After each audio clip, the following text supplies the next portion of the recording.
దేవుని నామమున మీ అందరికీ నా నిండు వందనములు. ఈరోజు శ్రేష్టమైన ఆహారమును గురించి మనము ధ్యానం చేసుకుందాం. కీర్తనల గ్రంథము 81వ కీర్తన 16వ వచనం. అతి శ్రేష్టమైన గోధుమలను గ్రహించి నేను వారిని పోషించెదను. సర్వజీవులకు ఆహారమిచ్చువాడు దేవుడు. ఆయన ఆకాశ పక్షులను పోషిస్తూ ఉన్నాడు. అంతకంటే శ్రేష్టమైన మనుషులను కూడా ఆయన పోషిస్తూ ఉన్నాడు. మత్తయి సువార్త 6వ అధ్యాయము 25-26 వచనములు. సర్వజీవులు కన్నుల ఆయన ఇచ్చే ఆహారము కొరకు ఎదురు చూస్తూ ఉన్నాయి. ఆయన అందరికీ ఆహారము ఇచ్చు దేవుడు. అయితే సమృద్ధి అయిన ఆహారము లేక శ్రేష్టమైన ఆహారము మాత్రము దేవుని ఎడల మనము జీవించే విధానంపై ఆధారపడి ఉన్నది. మొట్టమొదటి ఆహారం. దేవుని మాట వినుట ద్వారా శ్రేష్టమైన ఆహారము లభిస్తుంది. కీర్తనలు 81వ కీర్తన 13-16 వచనములు. 81వ కీర్తనలో ఇశ్రాయేలీయుల యొక్క జీవితమును గురించి వ్రాయబడింది.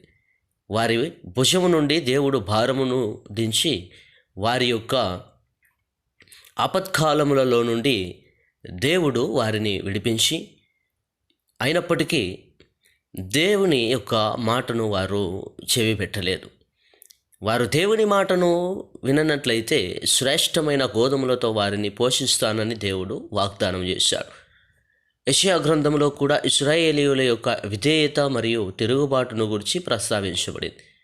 వారు తిరుగుబాటు చేయి వారిగా ఉండక సమ్మతించి ఆయన మాటలు వినిన ఎడల భూమి యొక్క మంచి పదార్థములను అనుభవింతురు అని దేవుడు వాగ్దానం చేశాడు. యెషయా గ్రంథము 1:19 వచనములో. రెండవదిగా, దేవుని వైపునకు తిరుగుట ద్వారా సమృద్ధి అయిన ఆహారము లభిస్తుంది. యోవేలు గ్రంథము 2వ అధ్యాయము 19వ వచనం. ప్రవక్త అయిన యోవేలు కాలంలో కూడా ఘోరమైన కరువు ఏర్పడింది. పంటలను గొంగలి పురుగులు, పసరు పురుగులు తినివేశాయి. ధాన్యము నశించిపోయింది. దానిమ్మ చెట్లు, ఈత చెట్లు అన్నీ వాడిపోయాయి. పశువులకు కూడా మేత దొరకని పరిస్థితి. యోవేలు 1వ అధ్యాయం. ఇలాంటి పరిస్థితి పోవాలంటే ఇప్పుడైనా ఉపవాసం ఉండి కన్నీరు విడుచుచు మనఃపూర్వకముగా దేవుని యొద్దకు రండి అని దేవుడు ప్రవక్త ద్వారా పిలుపునిచ్చాడు. యోవేలు 2:12. అప్పుడు వారు తృప్తి పొందునంతగా వారికి ధాన్యమును ద్రాక్షారసమును పంపిస్తానని దేవుడు వాగ్దానము చేశాడు.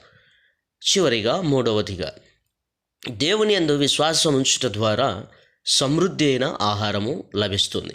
మొదటి రాజుల గ్రంథము 17వ అధ్యాయము 16వ వచనం.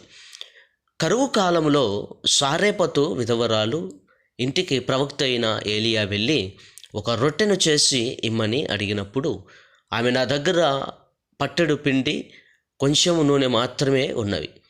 అవి నాకు, నా కుమారునికి మాత్రమే సరిపోతాయి అని చెప్పగా, అప్పము చేసి మొదటి అప్పమును నా యొద్దకు తీసుకొని రమ్ము. కరువు కాలము పూర్తయ్యే వరకు పిండి తక్కువ కాదు, నూనె అయిపోదు అని ఏలియా దేవుని మాటగా చెప్పాడు. ఆ విధవరాలు దేవుని మాటగా చెప్పబడిన ఏలియా మాట యందు విశ్వాసం ఉంచింది. ఆశ్చర్యకరముగా ఆ కరువు కాలము పూర్తయ్యే వరకు పిండి తక్కువ కాలేదు, నూనె అయిపోలేదు, సమృద్ధి అయిన ఆహారముతో దీవించబడింది. ప్రియమైన దేవుని కుమారుడా, కుమార్తె, ఈ వాక్యము వినుచున్నటువంటి మనము శ్రేష్టమైన గోధుమలతో మనను దేవుడు పోషించాలని ఆశపడుచు ఉన్నాడు.